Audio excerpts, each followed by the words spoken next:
Today, we are going to talk about some of the features of Windows 10. Here, we have the desktop, the icons, and the taskbar.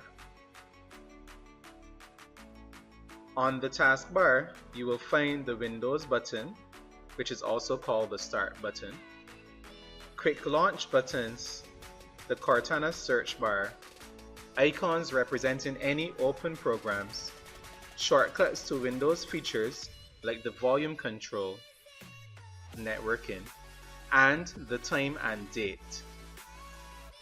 We can tell that Microsoft Word is running because the icon has a line under it.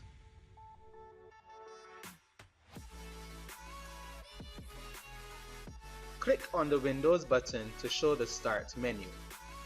On the Start menu, you will find buttons on the left for Power, Settings, shortcuts to Pictures and Documents folders, and a link to your account settings. You will also see a list of programs displaying any recently added or most used programs, as well as many of the programs installed on your computer in alphabetical order. To the right of the list of programs, you will find the live tiles, shortcuts to apps and games. To open a program from the Start menu, just left-click once.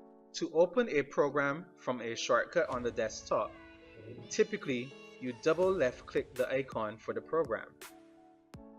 Here I've opened the Paint program, and you can see it opens in a window.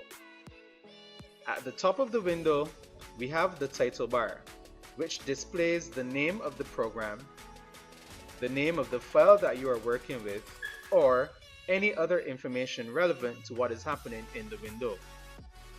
You can move the window around by clicking the title bar and dragging the window.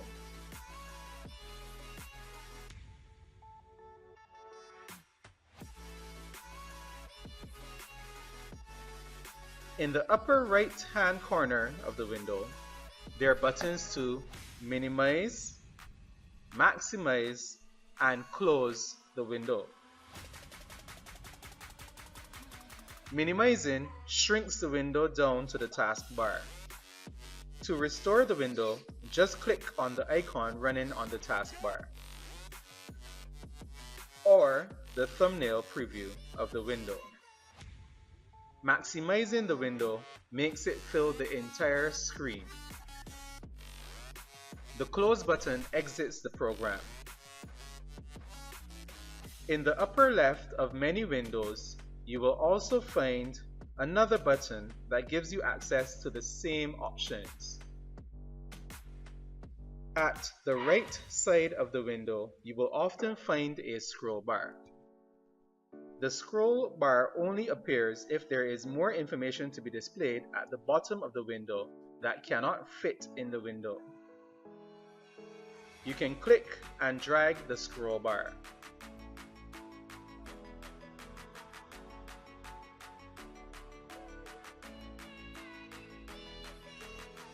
Or click the arrows at the top and bottom of some scroll bars. The workspace is all of the area inside the window.